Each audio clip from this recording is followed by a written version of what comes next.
Pâine și circ este un concept bine cunoscut de multă lume, dar este un concept mai puțin cunoscut de și mai multă lume. Este un concept care a fost folosit atât în Roma antică, în alte civilizații și se folosește foarte agresiv, dar într-un alt mod și astăzi. Vreau să încep prin a pune pe display un quote foarte, foarte puternic, foarte important, foarte deep, la care vreau să vă gândiți cu mare atenție după ce terminați de vizualizat acest script sau faceți o pauză și gândiți-vă foarte, foarte puternic la acest quote. Give a weak man consistent sex, food, cheap entertainment and he will throw all his ambitions right out the window.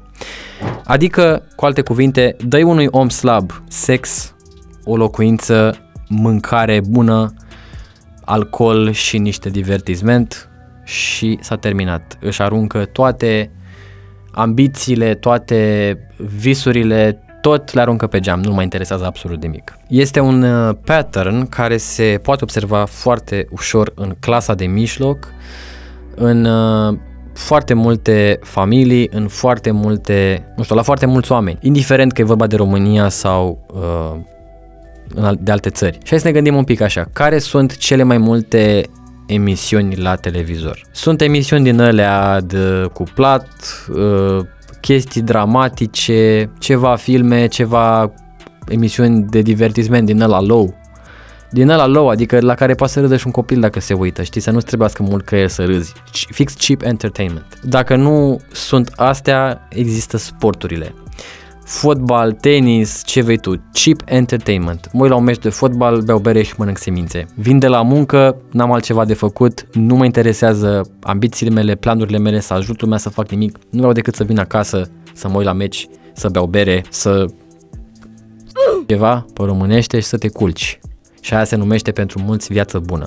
Pentru mulți e plictisitoare, adică pentru mine cel puțin este extrem de plictisitoare. Să nu aduci nimic value în lume. De ce este important acest concept pâine și circ? Din două puncte de vedere. Unu, este folosit de state pentru manipularea maselor. Nu e o coincidență că în toate țările există acest concept și a fost inclusiv în Roma antică. În Roma antică e Coloseum. Pe acel Coloseum erau gladiatori care se băteau cu sânge rece. Era o luptă între viață și moarte. Ci că entertainment, motivul pentru care se făcea asta în istorie, era pentru a crea o diversiune. Dacă pe un popor îl sărăcești, dă-i măcar ceva moca așa, știi? Dacă se creează sărăcie într-o țară, cetățenii sunt loviți de sărăcie, nu au bani, e inflație, e instabilitate, dacă le oferi ceva gratis, mâncare și divertisment, ei încep să uite că există o problemă în lume și în societate. Uită, deci îi distragi. Această strategie s-a folosit de mii de ani. Astăzi se folosește la fel, numai că nu mai avem Coloseu, nu ne mai omorâm între noi.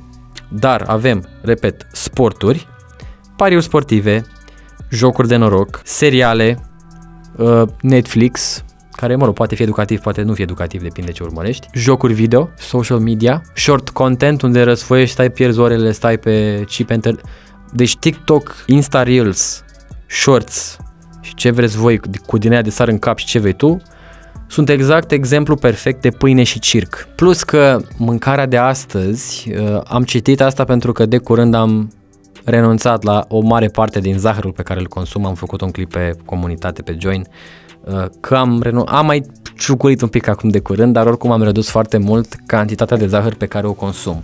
Și ghiși ce? Ești mult mai focusat, gândești mult mai limpede, ai mai multă energie dacă nu consumi zahăr. Zahărul, când îl consumi, îți declanșează în corp sunt niște hormoni ai fericirii, reward hormones, pe care îi primești când faci sport, consumi zahăr, te droghezi, să sperăm că nu, e cazul, și dacă reușești, nu știu, ai de făcut un task, ai un examen, ai mult de învățat, ai terminat examenul, ai finalizat sesiunea, ai terminat cu brio, ai scăpat. Atunci în corp se injectează din corp niște hormoni ai fericirii, reward hormones. Zahărul este o sursă ieftină de cheap reward hormones, da? Adică mă duc acasă, mă uit la un meci, mă joc ceva și bag niște zahăr, care acum zahărul a devenit foarte accesibil. Pâine și circ în varianta modernă. Acest fenomen pâine și circ, dacă ești, o victimă a fenomenului pâine și circ, sunt șanse foarte mari să rămâi sărac. Sunt șanse foarte mari să fii victimă a sistemului. Să te agațe fără să-ți dai seama. Un joc, un meci, jocuri de noroc, mâncare cheap, mâncare ieftină, reward hormones, ai o locuință unde să stai, restul nu te mai interesează. Sunt șanse foarte mari ca mulți dintre noi să fim victime al acestui fenomen, pâine și circ. Ce e de făcut în cazul ăsta? Să realizezi, să identifici problema, să-i măsuri și în curând o să fac o serie interesantă, un episod cel puțin o să-l fac sigur, legat de semne că vei fi sărac. Dacă stai în permanență agățat de acest concept pâine și circ, ești acolo prezent, trebuie să-i măsuri. Altfel, ești blocat, ești acolo. Din păcate, iară o să mai iau de fumători, dar sunt niște pattern-uri de oameni care merg la muncă, fumează, își fac credit, vin acasă, se uită la emisiuni, filme, Netflix, se joacă pe consolă, mănâncă tot fel de porcării, se bagă la somn și își reau activitatea. Iar când se îmbolnăvesc, se întâmplă ceva, cade guvernul, cade piața, vine criza, o să înceapă să arunce vine în stânga și în dreapta, mai puțin la ei înșiși. Trebuie să luăm atitudine, să nu ne victimizăm și să fim conștienți de fenomenul pâine și circ, care nu este ceva nou. E vechi de când lumea, doar că s-a modernizat.